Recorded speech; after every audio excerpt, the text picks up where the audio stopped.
नमस्कार दोस्तों। हाजिर है आपके सामने फिर एक बार एक नई बीमारी की जानकारी के साथ, जो कि मच्छर से होने वाली बीमारी है। जी हाँ दोस्तों, आज की वीडियो में हम मलेरिया के बारे में विस्तार से जानेंगे, जिसमें इसके लक्षण, कारण, बचाव और इलाज शामिल है। मलेरिया एक जानलेवा बीमारी है जो हर साल लाखों लोगों को प्रभावित करती है। भारत में भी मलेरिया के मामले काफ़ी आम हैं। यह दुनिया भर में खासकर गर्म जलवायु वाले क्षेत्रों में पाई जाती है। वीडियो शुरू करने से पहले दोस्तों, आप सभी का स्वागत है हमारे यूट्यूब चैनल राघव फार्मा में। मेडिकल लाइन से संबंधित जानकारी पाने के लिए अगर आपने हमारे चैनल को अभी तक सब्सक्राइब नहीं किया है तो अभी रेड बटन पर क्लिक करके चैनल को सब्सक्राइब कर लीजिए और बेल आइकन को भी दबा दीजिए, जिससे मेरी हर वीडियो का नोटिफिकेशन आप तक आसानी से पहुंच जाए। तो चलिए दोस्तों, बिना किसी देरी के बढ़ते हैं अपनी वीडियो की ओर। सबसे पहले हम समझेंगे कि मलेरिया होता क्या है। मलेरिया एक परजीवी रोगाणु से होता है जिसे प्लाज्मोडिज्म कहते हैं। ये रोगाणु एनोफिलीज जात के मादा मच्छर से होता है। जब ये मच्छर किसी को काटते हैं तो उसके खून में मलेरिया के रोगाणु फैल जाते हैं।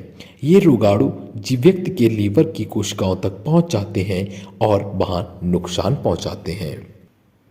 अब बात आती है कि मलेरिया के लक्षणों को कैसे पहचानेंगे। तो चलिए देखते हैं क्या क्या होते हैं मलेरिया के लक्षण। सबसे पहला लक्षण आता है तेज बुखार। मलेरिया में बुखार लगभग 100 डिग्री फ़ारेनहाइट से लेकर 105 डिग्री फ़ारेनहाइट तक आता है। दूसरा प्रमुख लक्षण आता है ठंड लगना या कपकपी छूटना, जिसमें मलेरिया से पीड़ित मरीज को किसी भी मौसम में तेज ठंड लगना आम बात है। अगला लक्षण आता है सिर दर्द। मलेरिया से पीड़ित व्यक्ति का सिर दर्द होना सामान्य बात होती है। अगला लक्षण आता है बदन दर्द। मलेरिया में मरीज को पूरे शरीर में दर्द का एहसास होता है। अगला लक्षण आता है पसीना आना। इस बीमारी के अंतर्गत किसी भी मौसम में मरीज को पसीना आना एक सामान्य क्रिया होती है। अगला लक्षण आता है कमजोरी लगना। शरीर का शिथिल या ढीला पड़ना यह भी मलेरिया का ही एक लक्षण होता है। अगला लक्षण आता है बेचैनी। मलेरिया में कमजोरी की वजह से बेचैनी आना भी एक आम बात है। अब बात कर लेते हैं कि अगर किसी को मलेरिया के लक्षण आने शुरू हो गए हैं तो डॉक्टर उस मरीज का मलेरिया का टेस्ट कैसे करवाएंगे। मलेरिया को जांचने के लिए डॉक्टर रक्त परीक्षण यानी ब्लड टेस्ट करवा सकते हैं, ताकि यह पता किया जा सके कि उस व्यक्ति को मलेरिया है या नहीं। मलेरिया के कुछ प्रमुख टेस्ट इस प्रकार भी होते हैं। पहला आता है ब्लड स्मीयर माइक्रोस्कोपी। दूसरा आपका प्रमुख टेस्ट आता है रैपिड डायग्नोस्टिक टेस्ट। तीसरा आपका प्रमुख टेस्ट आता है पॉलीमरेज चेन रिएक्शंस। चौथा आपका प्रमुख टेस्ट आता है सेरोलॉजी टेस्ट।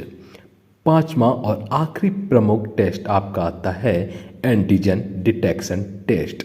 अब बात आती है कि मलेरिया का प्राइमरी ट्रीटमेंट कैसे कर सकते हैं।